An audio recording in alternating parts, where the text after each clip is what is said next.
Hello and welcome back to another episode by Peaky Boardgamer. My name is Exosuits and today I'll be explaining how you can play the game Anachrony. Let's start. After a catastrophic explosion on Earth, players take control of paths, trying to impose their ideology in shaping humanity's future.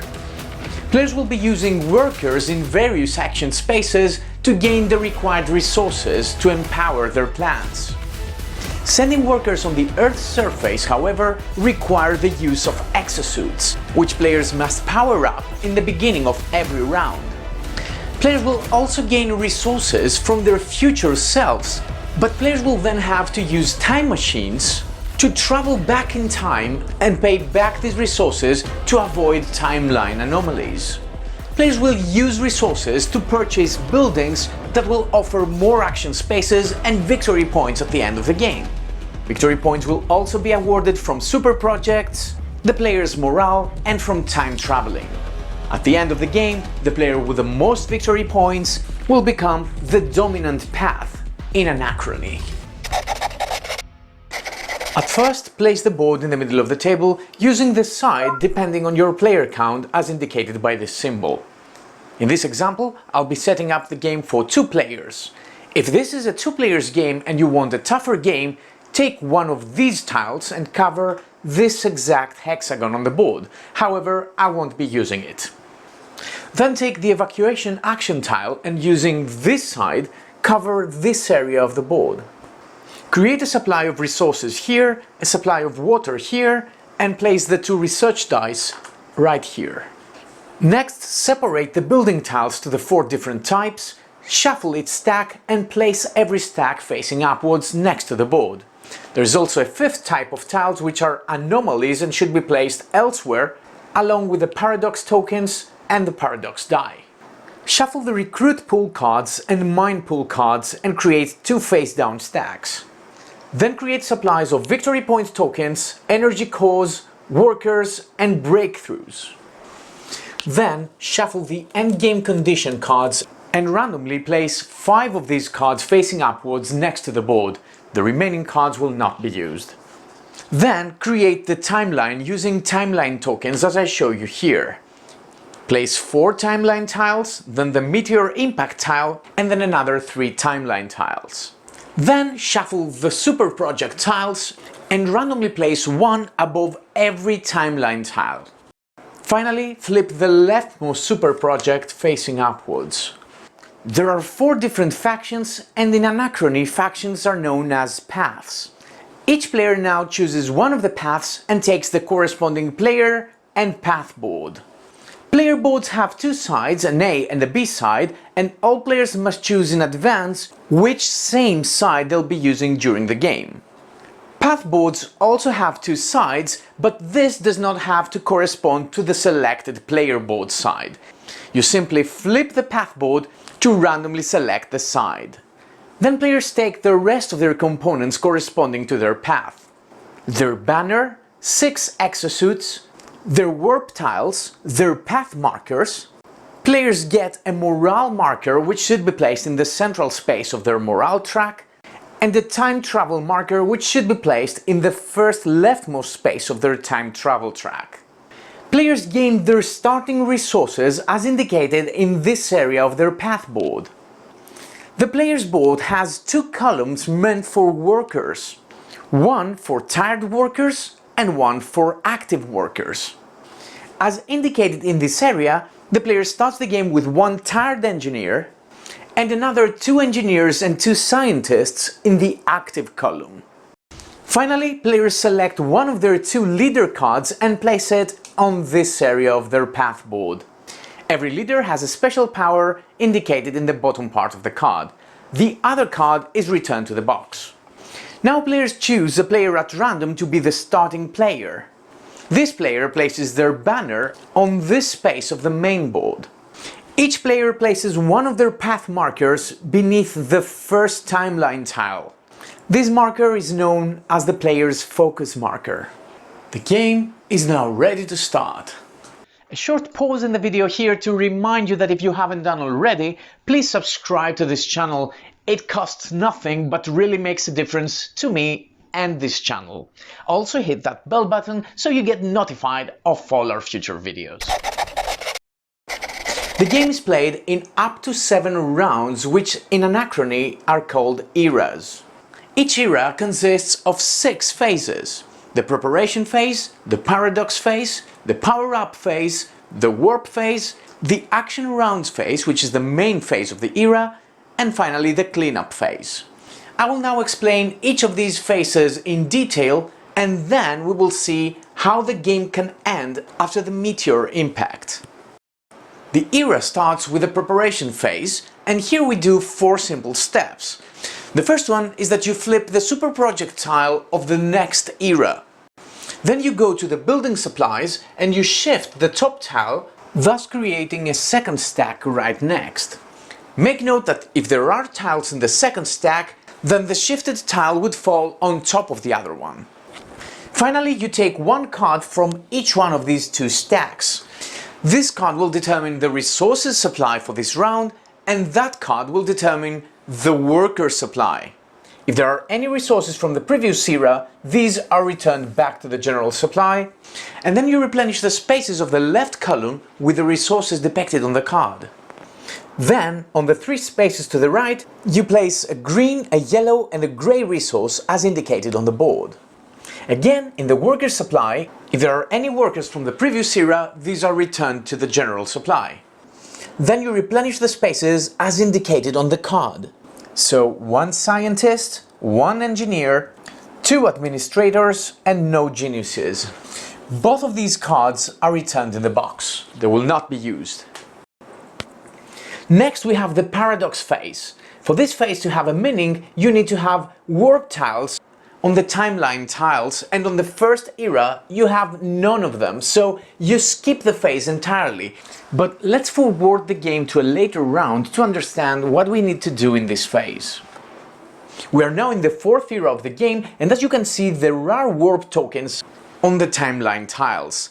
So, in the paradox phase, starting from the left and moving towards the right, for each one of the tiles, the player who has the most warp tokens will roll this die and has a possibility of gaining paradox tokens and maybe an anomaly tile. If there is a tie in tokens, all tied players will roll the die. In our example, in the first tile, the black player will roll the die, the black player will roll the die for the second tile as well, and for the third tile, the yellow player will roll the die. Now there are quite a few details here, and I think I can explain them better with an example. So, the black player rolls the die. This result means that the black player will take 2 of these paradox tokens. Players accumulate these tokens, and whenever you reach 3, you take an anomaly tile. Let's say that the black player had another 2 tokens from previous eras.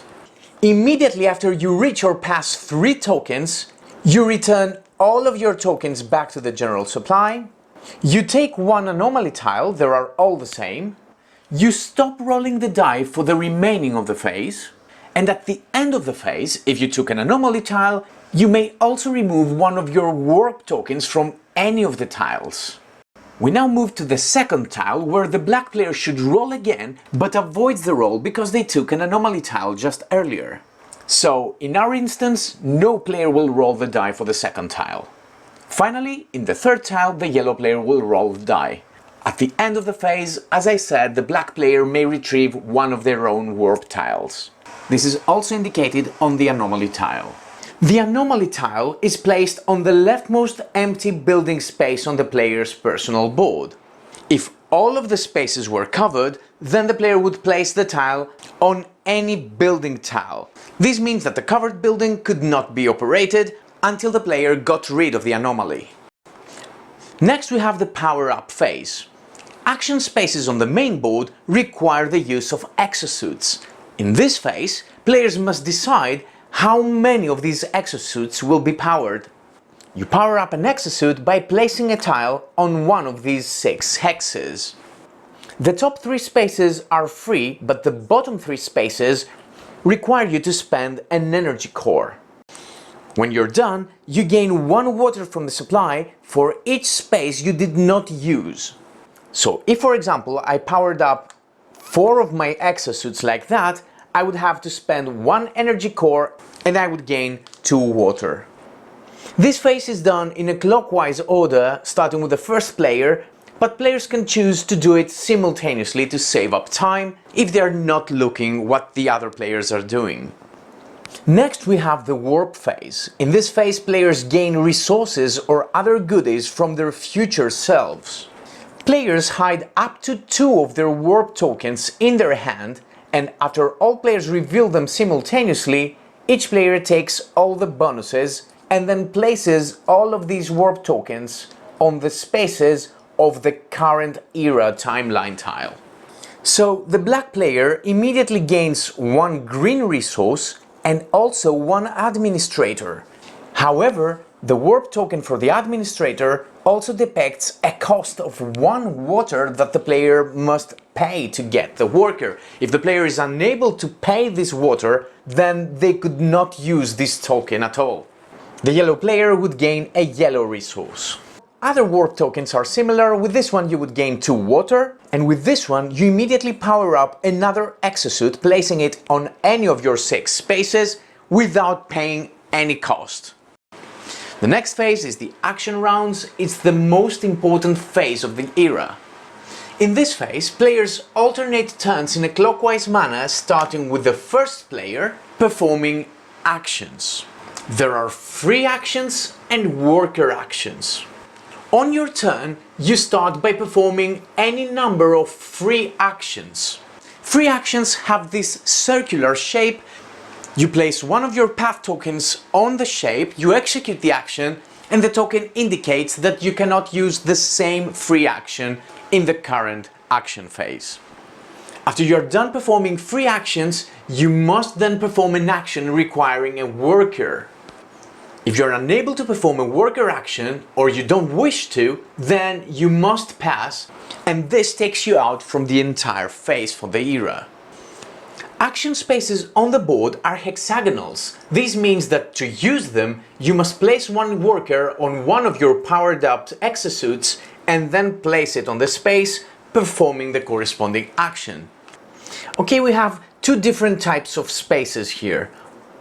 These white hexagon spaces can only be used once, so it's whoever goes there first. These 2 areas, however, can be used multiple times by the same or different players.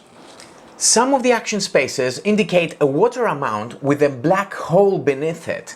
This black hole indicates an extra cost in order to place your worker there. Let's now dive into the central area of the main board, which is the capital. With the first pillar, you gain access to breakthrough tiles. From the second pillar, you acquire new workers, and from the third pillar, you acquire new buildings. These 3 little areas in the 3 pillars indicate some specific worker rules. For example, if you are going to use a space in this pillar, you can only go there with the scientist. You cannot go with an engineer, and you cannot go with an admin. There is also a 4th type of worker, the genius, which is wild and can be used as if any other worker type. So I could go there using a genius. However, you cannot use a genius if an action requires you to sacrifice a specific type of worker. Let's see the action of the research pillar. As we said earlier, when you perform this action, you gain 1 breakthrough tile. There are 3 different shapes and 5 different symbols on the shapes. You will be trying to collect specific sets of these breakthrough tiles. When you perform the action, you use these 2 dice. 1 die has the 3 different shapes, and the sides of the other die correspond to the 5 different symbols. You select one of the 2 dice and set it onto any side you wish, and then you roll the other die. The tile I get with this roll is this one, a square-shaped tile depicting the crosshair. The symbol die also has a question mark side. If you roll the question mark, then you can choose any symbol. Important, if you choose to lock the symbol die, you cannot select the question mark side. You have to choose another one and then you roll the shape die. Let's go to the next pillar. Here you gain new workers. You cannot go there using a scientist, and if you go with an engineer like I have now, you cannot gain a genius. However, there is no genius available at the moment. After you select your worker, you immediately gain the bonus depicted next to the space. Now it would be a 1 victory point token. Other bonuses are 2 water, 1 energy core, and the bonus of getting a genius is that you gain any of the above bonuses. As this symbol indicates, all newly acquired workers are placed in the active column of your player board. We're moving now to the third pillar, the pillar of construction. Here players can either construct a building or a super project. You can go there using a scientist, but not with an admin. And if you go there with an engineer, you gain a discount to your construction cost by 1 gray cube. So if I go there with a genius, the genius works as an engineer, so I get this discount. If you choose to construct a building, you take any one visible tile from the offers and place it on the leftmost empty space of the corresponding row on your player board. So this tile would have to go there. If all the row is filled, then you cannot construct any more buildings of this type. The construction cost is indicated on the space you will use, so in order to construct this here, I need to spend 1 green and 2 grey resources and 1 water. As you can see, there are 4 different types of buildings. Yellow buildings have to do with time traveling, grey buildings have to do with resources, blue buildings with water, and brown buildings are more general but also have to do with managing anomalies. Your second option is to construct a super project. You can only construct the super project above the timeline tile where your focus marker is located. Again, you place the super project in the leftmost empty space of your player board on any of the rows, but this time the cost is not the one depicted on your player board, but the cost depicted in this area of the tile. You need to pay the indicated resources, which in this case is 2 purple, 3 grey, and also 1 scientist. And remember, whenever you need to sacrifice workers as a cost, these workers can either be tired or active, and you cannot use geniuses. Apart from resources, you must also spend the depicted breakthrough tokens. Either 1 token of a specific shape and symbol, or the 2 indicated tokens of specific shape that could have any symbol. This is one of the main reasons you need breakthrough tokens. Most of the buildings and super projects provide action spaces. In the space you see additional requirements. This one, for example, requires an engineer to be used and also to spend any 2 resources except purple in order to gain 2 energy cores. Some other buildings grant an immediate one-time bonus once constructed. This, for example, 3 water. Buildings can give you free action slots or just a one-time bonus like this one here or the super project we just got. When you construct this super project, you immediately take the research action twice. Finally, some buildings have ongoing effects. This one here, for example, whenever you take the research action, you can also spend 1 water to set both of the dice as you like and not roll at all. The capital has 2 more action spaces. With these actions you can perform any action of the 3 pillars, but only the ones that have no more normal spaces to use. So if I played here, I can only perform the construction action. And of course, the worker that I use must comply to the worker-specific rules. If I want to perform the research or recruit action, then I must place my worker in these spaces. With this specific space, in addition to performing 1 pillar action, you also become the first player. You can even use this space in such a situation just to take the initiative. Next we have the mine resource action. You can go with any type of worker here. But this little eye symbol next to the engineer's icon means that at the end of the era, the engineer will return to your personal board as active and not tired. When you perform this action, you immediately take the resource on the right of the space and also any 1 resource from the left column. With the Purify Water action, you immediately gain 3 water from the supply, and if you use the Scientist, you gain 1 more water. Finally, we have the trade with the nomads action. When you perform this action, you can do 1 transactions of the ones depicted on this space. For example, I could give 1 energy core to gain 3 water or 1 purple resource. If you use an admin for this action, then you can perform 2 transactions that can be different. Moving now to the player board actions. Here, actions do not require an exosuit. All worker actions require you to use workers that are active and not tired. This mechanism here gives you 2 actions to wake up your workers. You can use this action with a worker and spend water in order to wake them up. The amount of water is determined by the location of your morale marker. Now it would be 5 water.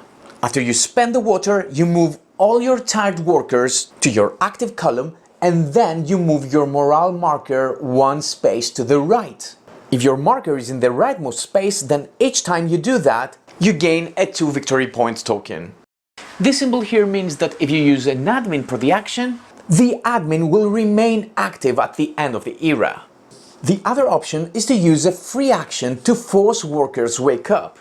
In this case, you don't need to spend any water and all workers will be placed in this column.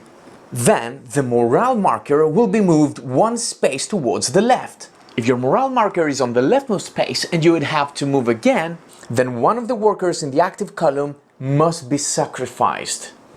I will stay a bit now to actions that allow you to time travel.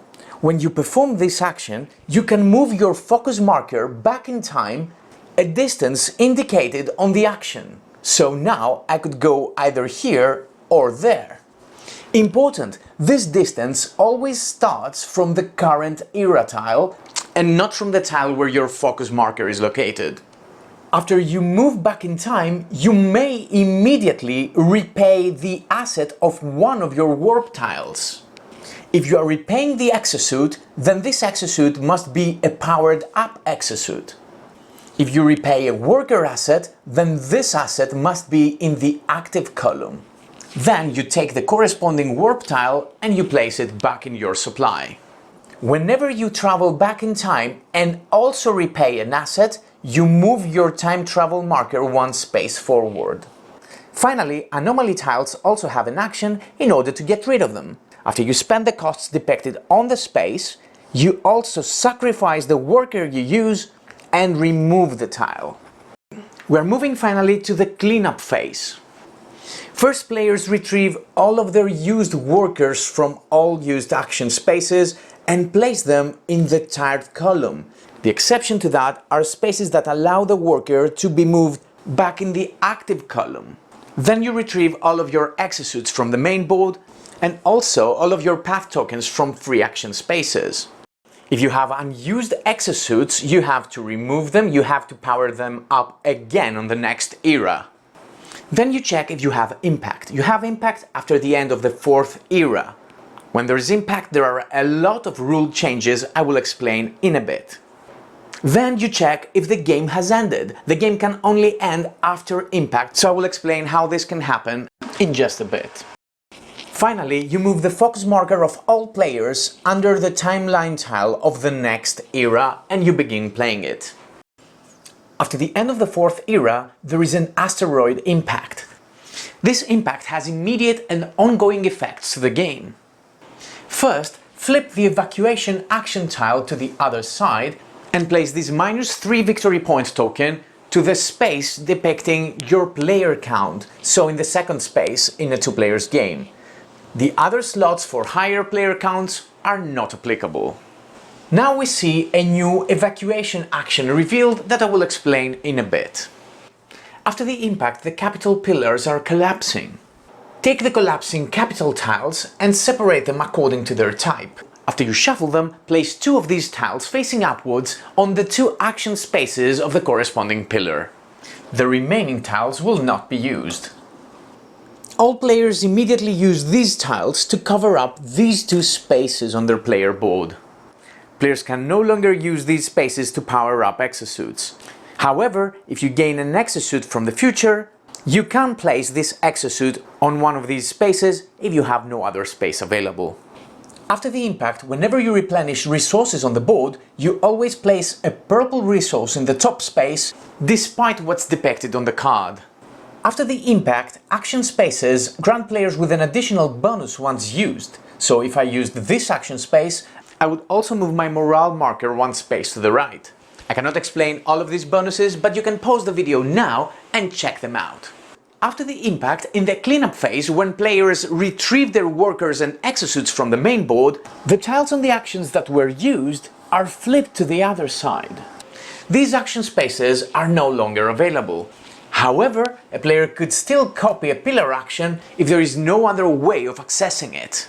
The evacuation action can only be used once in the game from each player and will grant immediate victory points. To perform the evacuation action, you must first be eligible to do so. This is indicated in the top row of the evacuation area on your path board. This player to be eligible, they must have constructed 3 grey buildings, so this player can evacuate and will take 5 victory points as a bonus. In addition to that, at the time of evacuation, for every pair of a grey resource and an engineer, the player will gain an additional 2 victory point token, so another 4 in this case. All of your workers are applicable, either active, tired or busy on an action space. Since I am able to perform the evacuation action, if I do so, I would now get 9 victory points, and then I will place my path marker in the topmost empty space of this track. The last player evacuating will take a -3 victory point penalty to the victory point bonus they would get. Important, evacuating does not take you out of the game or the action phase. You continue playing the game as normal. You check for game's end in the cleanup phase of each era. The game ends in 2 ways, either if it's the end of the 7th era, or if all pillar action spaces are destroyed. When the game ends, players must first repay all their outstanding warp tokens and then remove them. Important, this does not count as time traveling, and for each warp token players are unable to remove, they get a penalty of -2 victory points. Then players score victory points from endgame condition cards. These cards award 3 victory points to the player who is best in specific categories. For most water, most super projects, most workers, etc. If there are ties, all tied players score 3 victory points. You can pause the video now to check all of the different cards.